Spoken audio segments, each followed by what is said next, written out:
a series about 4 elements that I think we need in life, in business: courage, focus, passion, and power. And the funny thing is, I started writing the courage book first because I needed that. The second book was the focus book. And then what happened really interesting. So my plan was, Welcome to the podcast Between Sips. I'm Susan DeVriend of Susan's Little Cup of Magic. This is a place for curious minds, unexpected ideas, and a little magic along the way. The conversations that happen when we pause long enough to notice. Just real talk between the sips.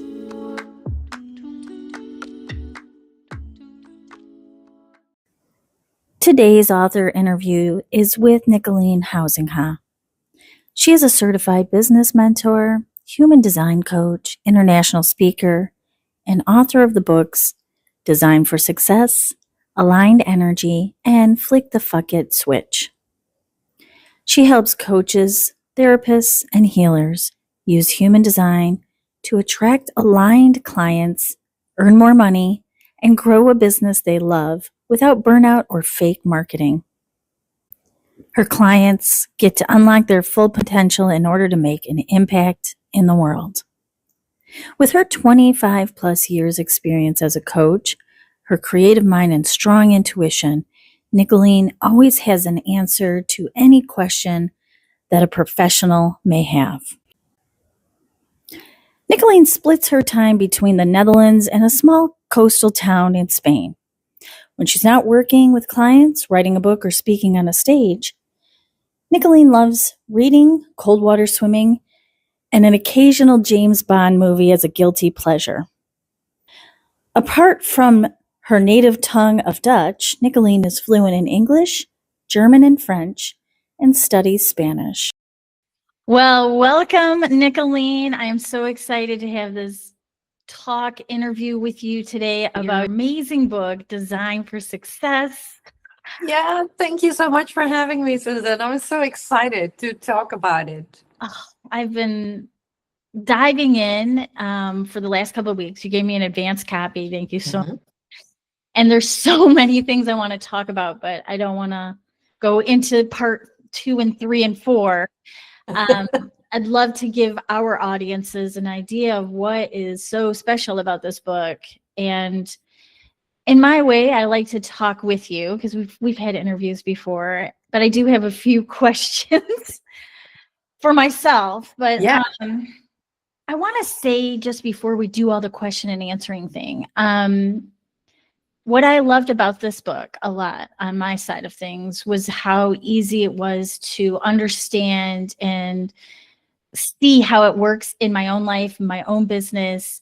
There was a turning point one day because I use an audio, a thing that does AI voiceover for your book. So sometimes listening is easier than reading for me. And there was this one moment and I'm like, oh my gosh, she just gave the keys to the Ferrari here. I can use this book to understand my own dang clients. Oh my God. Keys to the Ferrari. I love it. I mean, seriously, I even left you a message. I'm like, I think there's something here for you to explore. Maybe we'll talk about that.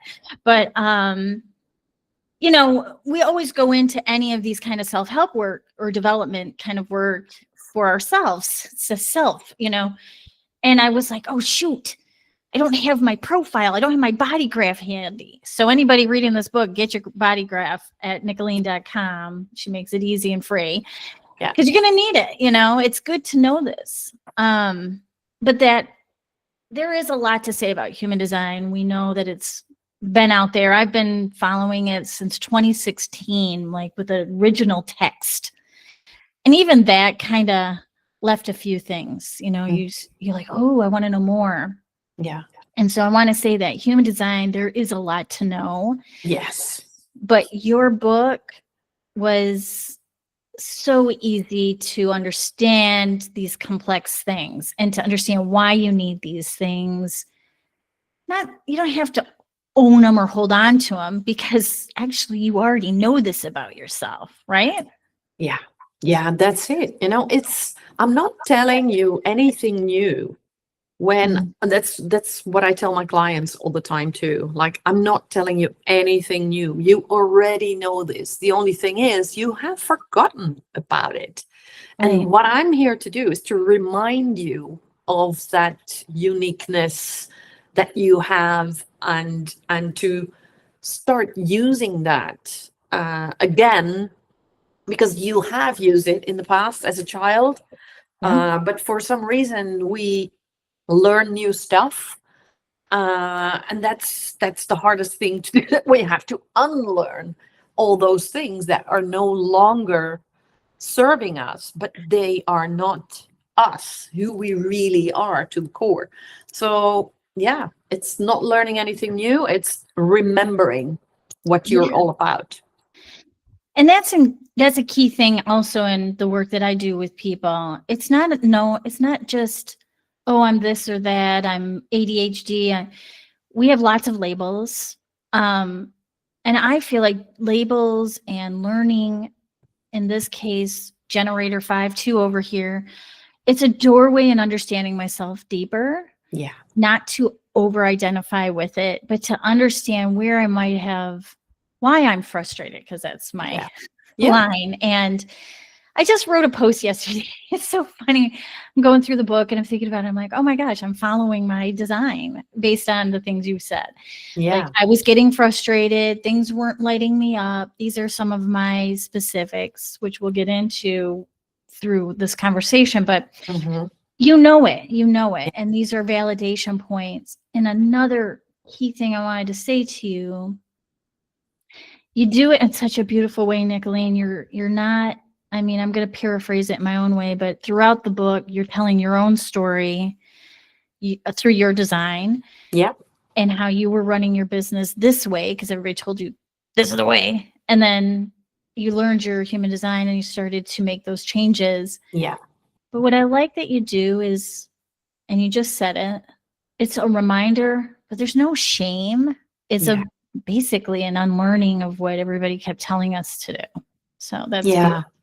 Oh, thank you. I'm so happy that you mentioned this, because this is it's because it would be so easy, and I'm doing that too, to share other people's story. But I really want to share my own story, and not because I'm very important, but to show the way, like, there is no shame, because not all the things I share about myself in the book are things to be proud of, because there was a lot of shame, and there was a lot of guilt, and a lot of feeling of, oh, I'm not, there must be something wrong with me. It's not working. Why is it not working? So there is has been a lot of frustration in that sense. But the thing is, what happens when you know and really understand your human design and you start living it, because knowing isn't doing. I learned that the hard way too. But once you really start living your design, you start taking full responsibility for the way you react to things, to life, to business situations. So, and just the other day, I watched a video by Peter Crone. I don't know if you know him. And he literally said, in life, you're basically either one of these two things. Either you're a victim or you take 100% full responsibility. And so many people, including me, I used to be a victim of, oh, poor little me, why didn't it work? I did all the work, but it doesn't work. Why not? But having my human design and really starting to live it and to embody it, that's when I started to take full responsibility for the way I do things and whether or not it works. I know it's like being handed my own user manual. And this is what happens with my clients as well.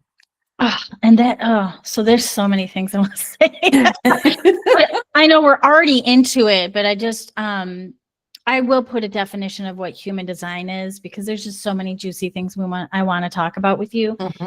But like that brings me to a question, because you offer different profiles from clients throughout the book, which I think is very helpful. You have one design, you don't have all of them. And just for those out there, the design, your human design has, you're going to have to help me. You have a type, a strategy, authority, and there's one more. Profile lines. Profile lines. Yeah. And these are all working together. Most of us understand our type. For instance, I'm a generator as well as Nicoline. Yeah. But you brought in these clients, and this is the question I want to ask you the most. Because you work with them, I can imagine that you see them working this out and having to come back to it and remember over and because I'm sure there's a moment where like, oh, why didn't I know that? You know, because that's a normal thing. Yeah. When you experience that with them, you know, because they probably have to do this a couple of different times. Yeah. Yeah. What is it like to witness that moment when they're like, I got it, you know, like, or does that never really totally happen? That's an amazing moment. That is an amazing moment. And up until that moment, it is a matter of, for me as a coach, to ask the right kind of questions. Yeah. So for people with a defined sacral center, and for those of you who are not familiar with it, it's the second square from the bottom, whether it's colored or not. When it's colored, it's defined.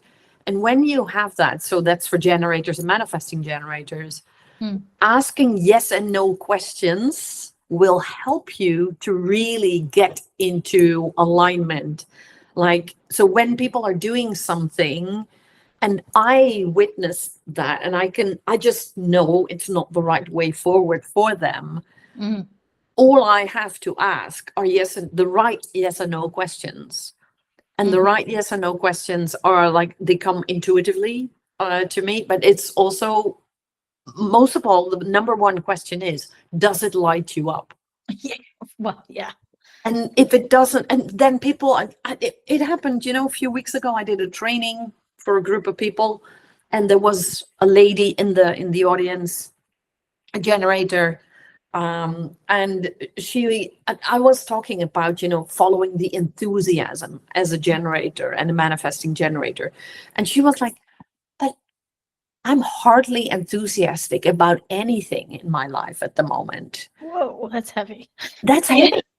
So we were talking about the work that she was doing and etc.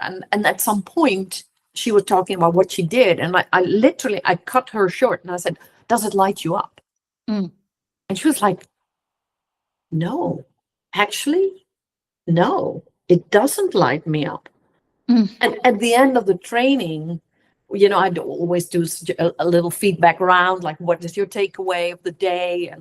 And she said, I realized, and I already knew this, I need to go for another job, not for the same kind of work that I've done for the past 30 years, but I really need to start doing what I absolutely love doing.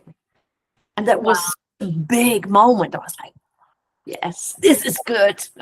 If I had been in that room, I would have had tears coming out of my, because transformation moments, when somebody finally sees themselves and gives themselves permission and all of the fun little buzzy words, it's a beautiful thing to see. And I wanted to ask you that, coach to coach. It's just like, you must see this so much with people going, oh my God, I can do it that way. And of course, because you run your own business, but somehow we still act like we can't. That's it. We're looking outside of ourselves. Well, we have everything we need.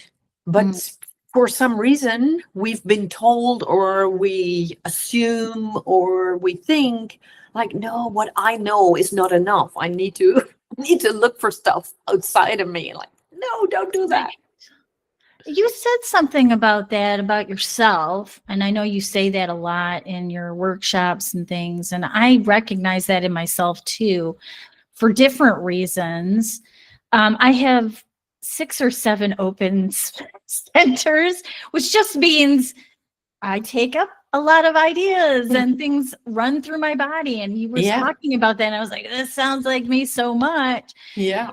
And then when I try to do a blueprint or a structure or consistency, and some of this might be my neurodivergency, but I want to say there's a lot of crossover, what I was reading about myself and being ADHD.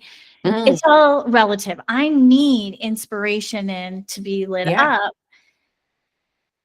And if you tell me to take 20 steps before I reach success, I'm going to be like, yeah, I'm out of here. You know, as soon as you make it rigid, I'm just like, ugh. But, you know, because I always want to break the rules. I'm like, yeah, but you can move it this way. And Yeah. Which makes it fascinating to know this about myself. I'm still working on this piece, but I wanted to bring this up. Because I've been looking at human design for years, but I've learned the most from you. And in this book, you have. I love it. This part about the incarnation cross, the first time I heard that was at one of your workshops in the summer. And I was like, what is this? Here's something fun about me. I'm meant to help people see limitations as a place of growth and exploration, which doesn't compute with what I just said about a 12-step plan or whatever. I see the beauty in it, but it's also like, oh, wow, that's my incarnation cross. That makes so much sense. Yeah. As a coach, like I can see that. And, so knowing your incarnation cross is basically, it's one of the many, many layers in human design.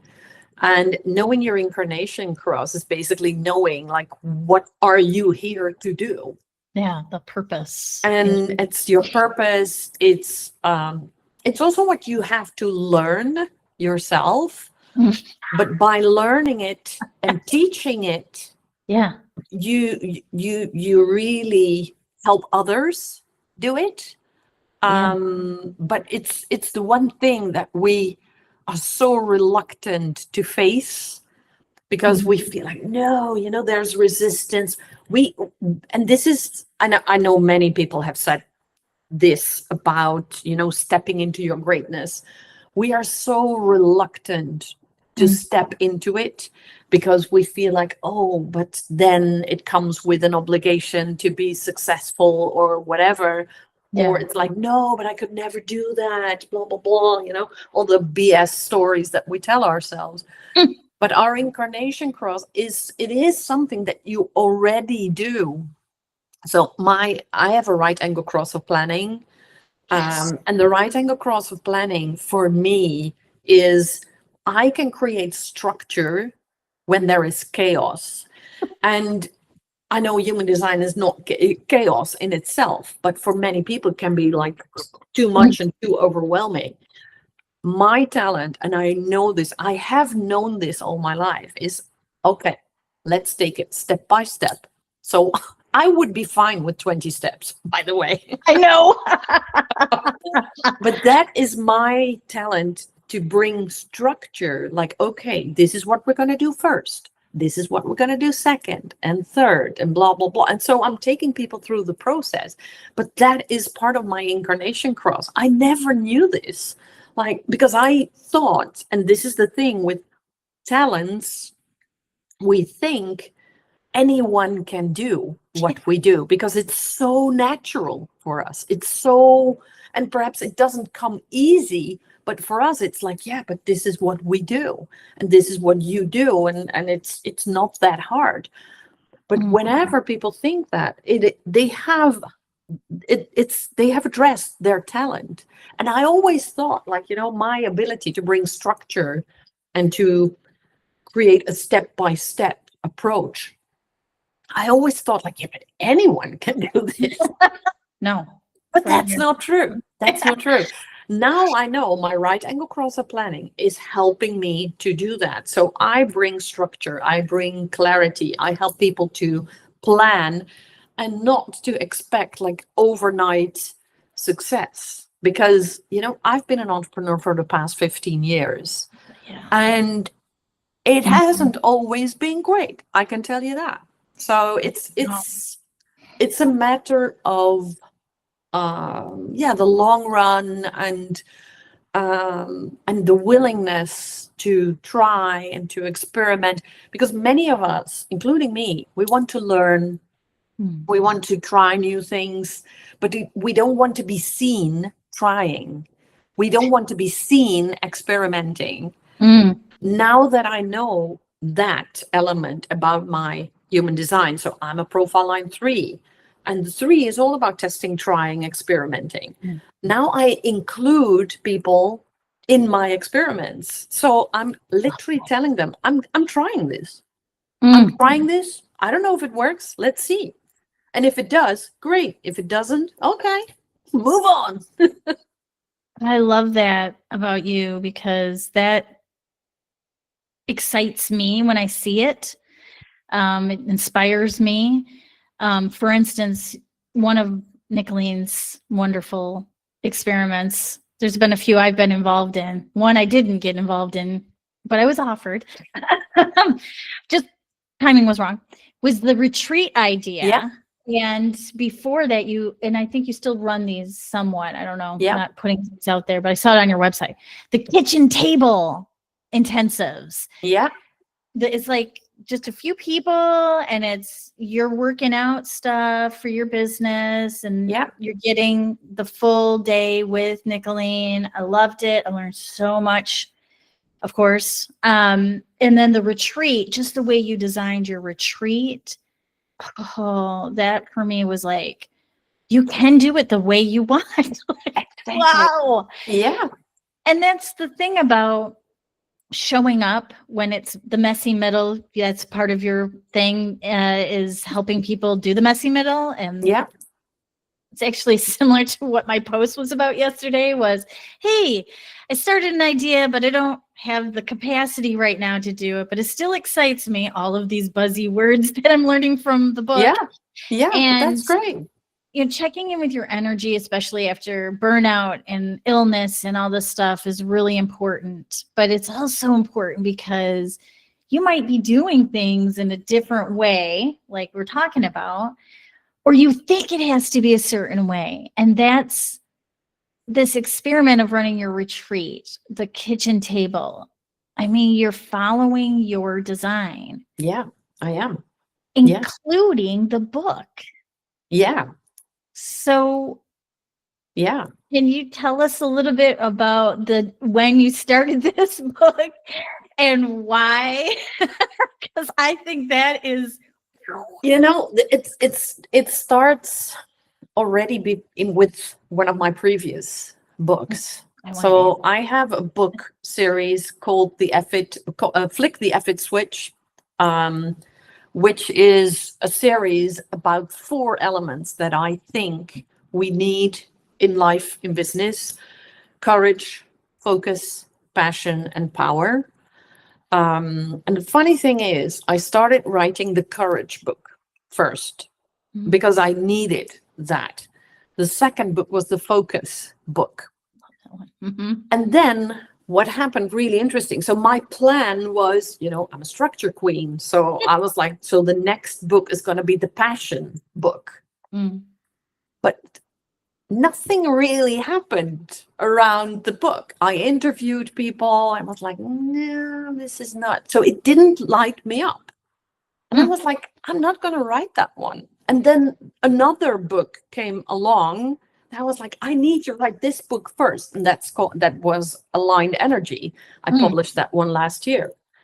And this summer, when I was in Spain, my beloved Spain, one morning, I woke up in the middle of the night and I was like, I need to write a book called Designed for Success. And this is the outline. These are the chapters. I need to write about this. And I mean, I woke up with the whole outline of the book in my mind. I was like, this is weird. So I thought, should I go out of bed and start writing things down before I forget? But I made this little deal with myself, like if I remember in the morning, I'm destined to write this book. And so I went back to sleep. But the next morning I woke up, I was like, yep, it's still there. So I wrote the outline, and this is how I do it. And our mutual friend, Bradley, calls these the architects or the gardeners. I'm an architect, and that has everything to do with my incarnation cross of planning, bringing structure. So I wrote the entire outline, the chapters, like these are the titles, and of course, working titles. And then I started writing, and every single day I wrote for a number of hours. And after 6 weeks, the book was done. The draft. 6 weeks. 6 weeks. From a download in the middle of the night. Yeah. So that was relatively recent, right? Yes. September, October, August. It was August. Okay, August. It was August. Wow. And the weird thing about it was, there is this principle of Chronos time and Kairos time. I was in Kairos time all the time when I was writing, because I was writing and writing and writing. It was just, and even if I had only written for 3 hours, I was like, oh my God, I've written so much. I was on Kairos time the whole time. And so after the 6 weeks, the first draft of the book was done. And then, of course, starts the I wouldn't say frustrating, but the less creative part, which is editing and adding the details of, you need a QR code, you need bonus materials and downloads and all that, because I love doing that, adding that to my books. But it was so interesting to witness the process of getting the download and having the book done within 6 weeks. It's amazing. And also for my audience and what I talk about all the time, channeling information. That's it. I love that you put a little test in there, because that is something important to validate. Is this really for me to do? Yeah. Because again, I can't say enough about this article I wrote yesterday. But I have tons of ideas because I have an open headspace. And I realize there's this energy that I think we're all kind of working through, which is the hustle, be productive, constantly on. And when you have a burnout of any kind or any kind of setback in your life, you start to realize, no, that's just something self-imposed or ingrained through years of working at companies and things. Yeah. Giving yourself, because this is a thing for, our profile or our types, generators need, to wait to respond. Yes. And sometimes I'm like, I want to do it now before I forget. But no, you're not going to forget it. You're not going to lose it if it's meant for you. It's a beautiful invitation to say, okay, I'm going back to sleep right now, but let me know in the morning. Yeah. But this is the thing. So instead of let me do it now before I forget, is let me do it when it really lights me up.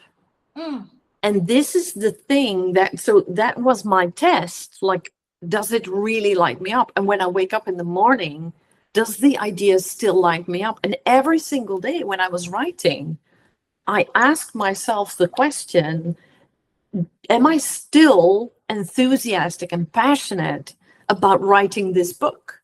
Because I've started other books as well that were never finished or even published.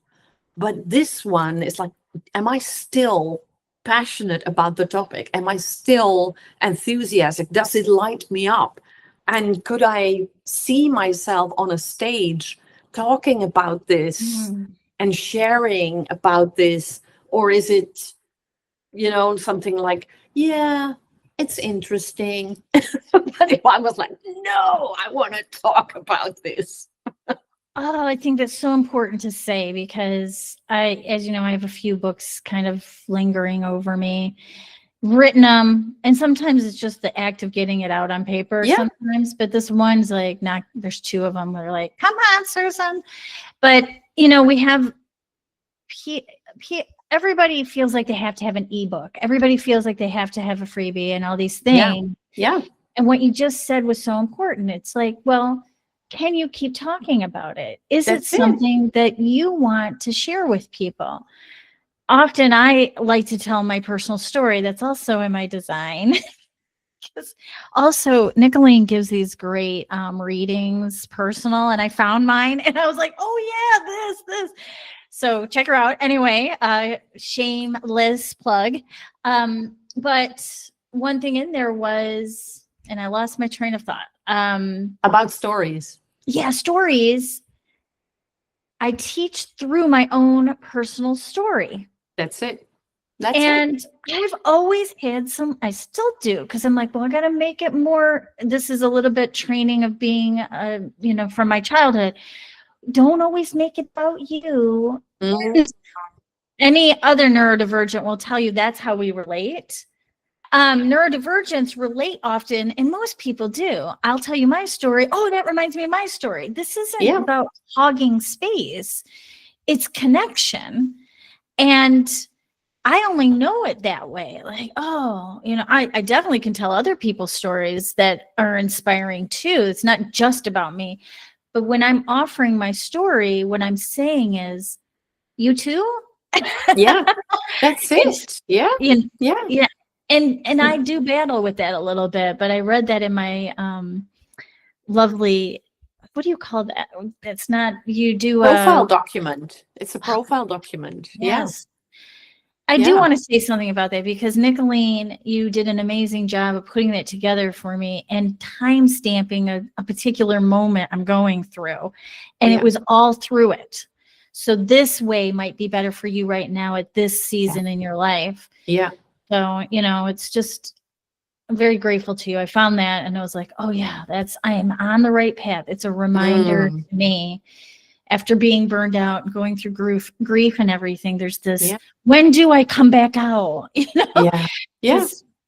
That's one thing with burnout. I notice, with solopreneurs, we got to do all that figuring out ourselves. We don't get a coach, or you can go hire one. I mean, no one really has the steps given to us. We're not working for a company, for instance. But again,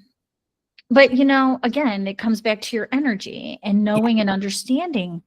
This book is amazing, and I love that it happens so effortlessly, but not without effort. Like, let's just start with that. Like, you put in the time, and you were in a beautiful place to write it, and yada yada. Great.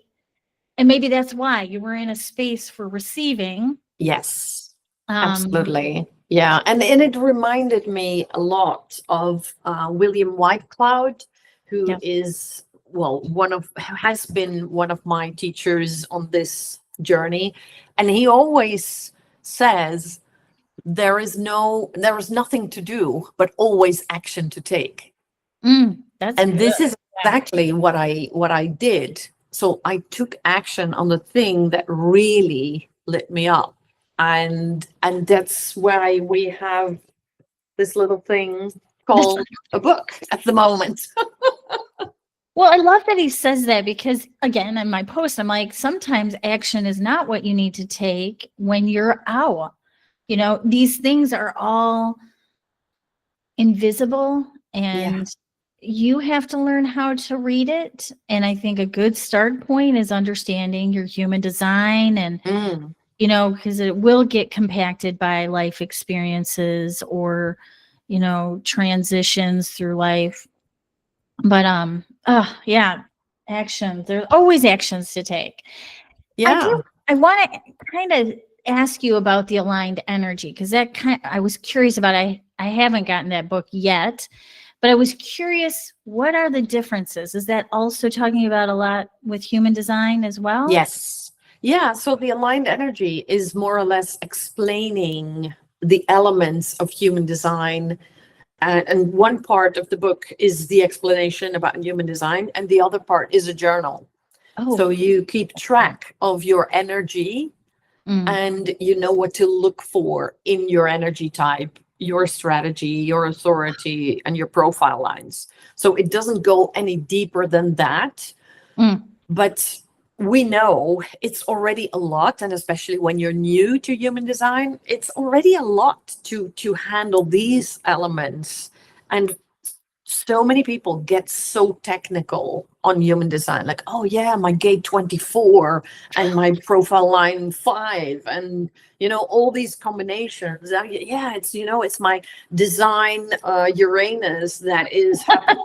And then, like, what does that even mean? I have to admit, we talked a little bit about this before we jumped in and before we recorded. I was like, oh, what is design moon and design Uranus about? And I also recognize, like, that's the thing that, okay, yeah, go deep dive, because there are people who will want to. Yeah. But also just, it's not important as much as it is to understand. And again, this is what you do well, and it's part of your design, is explaining a complex thing in an easier way is how I would frame it. Yeah. Here's why. And also I have got to say, like, this book gives such great prompts.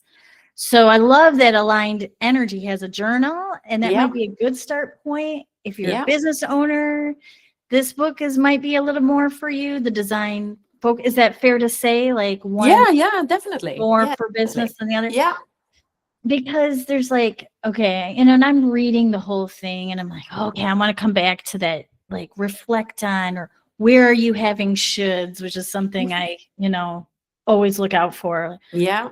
I recently took major steps in my business. I took off everything that didn't feel good, and I moved over to Substack. I'm on Google now.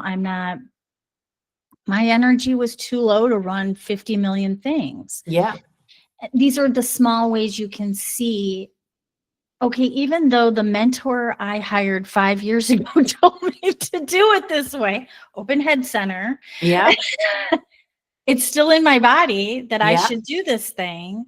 That's it. That's me not listening to the sacral, where it's like, no, like, this isn't working for you anymore. I have a hoarder kind of thing going on with all of the things I've learned. But it's supposed, and it just becomes embodied almost to the point where I'm frozen, right? Yeah. And I can't move forward. And that's before this year. That's what I noticed a lot, is that I'm holding all these things in my body that were concepts that don't serve. And and this is so interesting, because when I know we had a lot of discussion about being consistent, but the thing is, if it's not easy to be consistent, it's not so much, and that's where many people get stuck, like, oh, but I should be more consistent, I should be doing this or that. But I find it much more interesting. Why is it so hard to be consistent? Are you talking about the right topic? Are you on the right platform? Are you doing the right thing? Are you offering the right product? Because it's not about consistency. That is a result of something. Why are you fighting to be consistent on something that doesn't light you up? Right. That's coming from an ego place, in a sense. And I know we all have the shadow. We're working against it all the time. Absolutely. I know a big part of me was stubborn. I'm like, I need to see it come together. It was in my head. It was a download. Therefore, it must be something I'm supposed to be doing. Yeah. And it's got to work this way. Some people call that micromanaging the universe, and that blocks your energy. That's it. It's not in flow. And I'm all for putting myself out there, but it's also a part of my design too, is I need a hermit and all of those things. Yeah. I don't want to always be in front of the screen or talking about the same, I love what I do, but you've got to find the rhythm. I guess Yeah. is what it is. But it's also, something society is kind of dictating us, like this is how we should do things. Oh, because we love the hero stories. We Yeah. love the stories of, oh, he had this problem or she had this problem and she was really consistent and she fought hard and now she's successful. We love those stories for some reason. But the easy stories, like I just stopped doing this because it felt like pulling teeth, and now my life is in flow and things are easy. For some reason, we don't value these stories as much. Whereas, why should we fight so Mm. much? Why should we fight to be consistent? Why should we be omnipresent? Why should we be on YouTube, Instagram, Facebook, TikTok, Snapchat, Mm. all the platforms? Why should we try to be omnipresent? I really want you to be on one platform, and I love it that you found Substack and you found YouTube. Mhm. That's great, because that is very much in alignment with your design. I mean, Substack is mainly for writers, and you're a writer. You love expressing yourself through words, Yeah. and you love doing it on video too. So those two are just Yeah. perfect for you. So Yeah. don't go on LinkedIn, Facebook, or whatever, because it's Yeah. not working for you. It would be too exhausting. And it's funny because I do have an Instagram thing, and I did put something up there, and then after 2, 3, maybe 4 minutes, oh my God, I have to put it a certain way. And then, they have hashtags some days they don't. And it's just like, guys, if you want to find me, eventually I'm going to rip that Band-Aid off. I mean, I recognize it's kind of a little bit of a temptation for me to be in that space because it's fun and there's funny little videos, and that's okay. But Sure. it's not, I can't not go look at stuff. And so that's taking away where Substack, a little, plug for Substack for a second. If I do a video on there, it will automatically become a short on YouTube. That's great. Yeah. And I do love aesthetics and all of those things, but there's a time and a place for that. Sometimes when it's all I'm doing, no, that's not moving the needle or whatever they're saying. You're not getting in contact with what you're really there to do. There's so many things. I'm just like, I know we didn't hit, I'm looking at my notes over here. If you see, I'm like side-eyeing. Yeah. We did talk about not getting too technical, not getting too deep and mired into all of the nooks and crannies, unless that lights you up. There are different types. And I think one thing I did touch on, it does help you to understand the other people and their energy. And learning that more so for me over time through you is like, oh, projectors need an invitation to, they're a fascinating group to begin with, because anytime they talk, you just like sit right up and go, well, you're like, tell me, what? And reflectors are crazy, out of this world feeling, so it is good to know that, especially if you work with clients. I mean, we have this idea of people that if you want something, you go get it. Yeah. And that comes from a manifestor energy. And as you know, there's like 9% of the global population. I happen to have married one who doesn't recognize it in himself, but I'm like, you just have to show up and people are giving you things. Come on. Easier said than done, because we always are a little bit resistant to ourselves, right? That's it. And there are key moments in your book that you do talk to that, the shadow sides and the core wound. Yeah. Can you say a little bit about that before we close this out? Yeah. Because I think it's important to understand. Absolutely.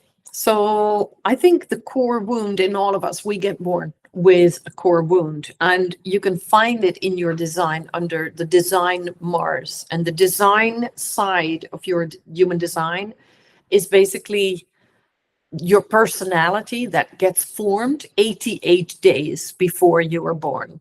So 88 days before you were born, your design Mars gets a gate to it.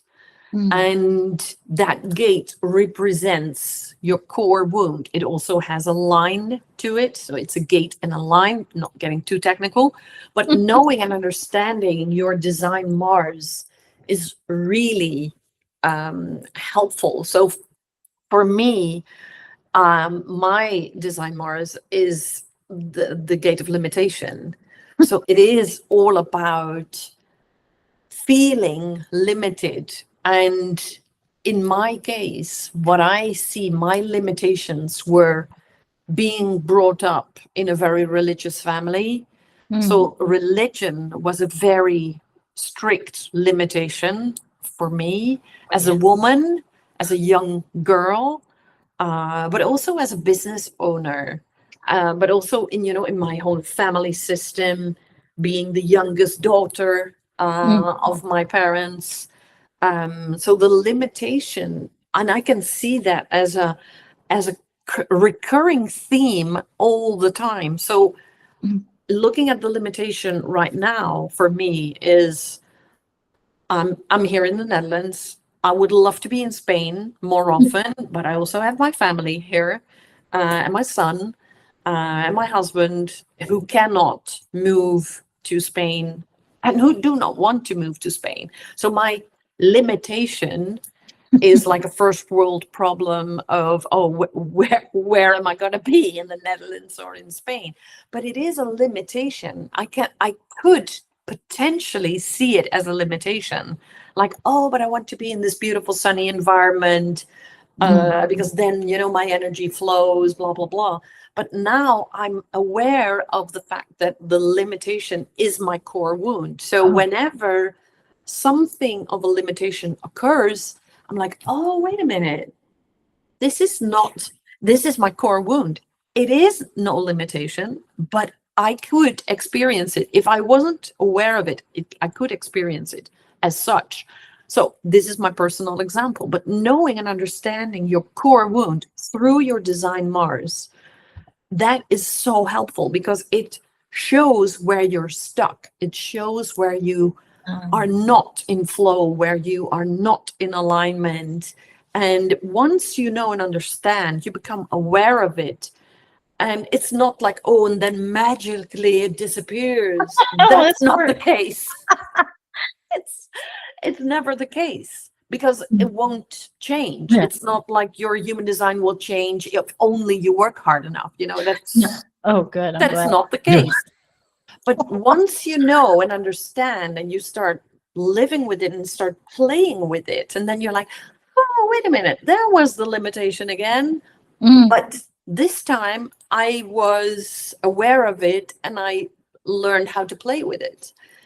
And that's where you have an advantage in life, I think, when you know and understand what limits you or what blocks you in life, in business, what triggers you. That's incredible. Once you know how to play with that, that's a big game changer. And something you said at the very beginning, I'm not sure if we press record or not, but I want to highlight it again, is once you start learning your energy like this, you take responsibility. That's it. It's not just being aware, it's about putting it in practice and, being aware. So just to give everybody an idea, the way she's dealt with that limitation is quite beautiful. You're in Spain twice a year for long periods of time. You're even building a community down there. I see you're doing speaking gigs and workshops and retreats.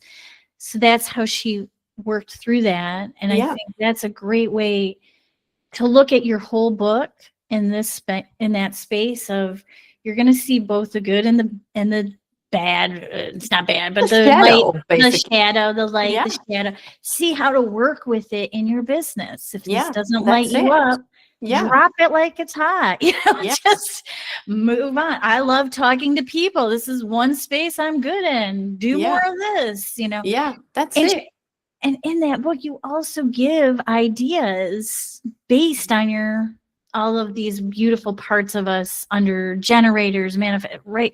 This book I cannot stress this enough. It's just such a great way to work with something in your business, how to implement it, how to be with it in life. Yeah. Thank you, Nicoline. I'm glad you listened to the download and you followed it through. Me too. Finished it in 6 weeks. I mean, it's an amazing story. Much success with this book. Anybody Thank you. who sees this, will have it in the caption below. And stay tuned. I want to explore this book further. So become a part of my audience and make sure you're already a part of Nicoline's. And thank you again for your time and Thank your you. trust. It's a Thank great you book. for the great questions and diving really deep into the book. And yeah, I absolutely loved it. And you're right. I'm so passionate about this book and the topic. I mean, I could talk about it for days and weeks. I'm not going to do that, but I could. But that's yeah, go ahead. Sorry. That it really lights me up. And that's when I become magnetic for other people.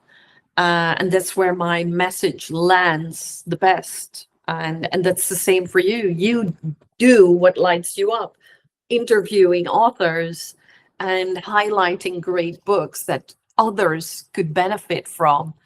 Yeah. There you go. We're both in full alignment and bringing our best to the world. It's great. Thank you so much. And everyone, again, check down in the comments or in the caption or wherever you're finding this. And I don't think this is the last you'll see of me and Nicoline, but I'm very grateful to you and your time. And thank you.